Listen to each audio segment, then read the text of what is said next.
Alright, I'm cutting my paper, and I need my page to be 3 inches wide. Okay, 3 inches wide. And then I need it to be 5 1/4. Right here. Okay. So it's just a little bit bigger to hide my tag. Okay. So then I'm just gonna, I'm gonna score.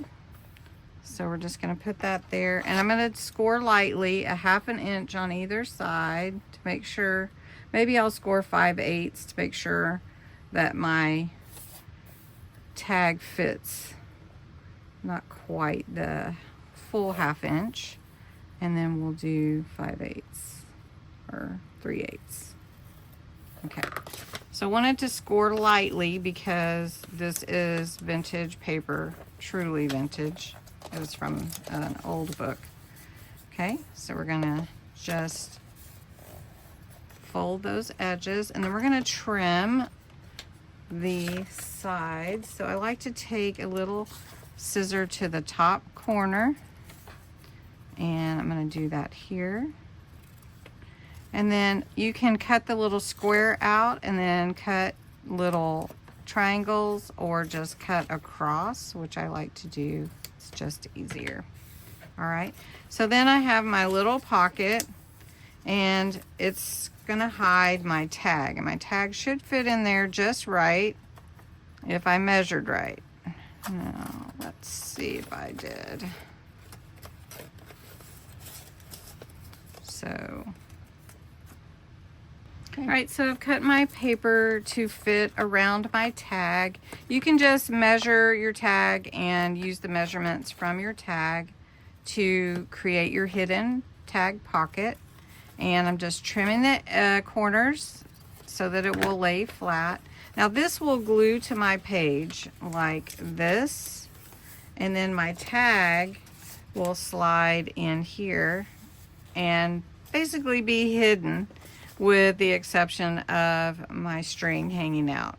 And you would never know that there was a tag in there unless you wanted to know. And the other thing that you can do too, if you want, is to create a little half circle thumb hole, and then it's not quite so hidden, but easier to grab out, right? So I did that, and then it will adhere to my page like this, and my tag will slide all the way down in there as a kind of a hidden pocket. Now if this was the same exact paper, it would just blend in. You could do it that way too. So let's just embellish. I'm going to embellish this a little bit and glue it to the page and show you what it looks like. So hidden tag pocket. This is my embellished pocket, and I'm just going to put glue along these tabs that I folded over. The 5/8 inch is what I ended up, or 3/8 inch is what I ended up with. And we're going to just put it on this page for example. All right, and then my tag will just slide down in there.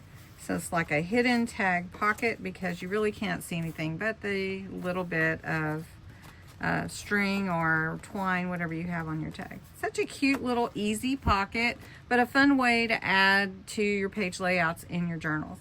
Hope you enjoyed day 18. Go check out Creating with Jovi.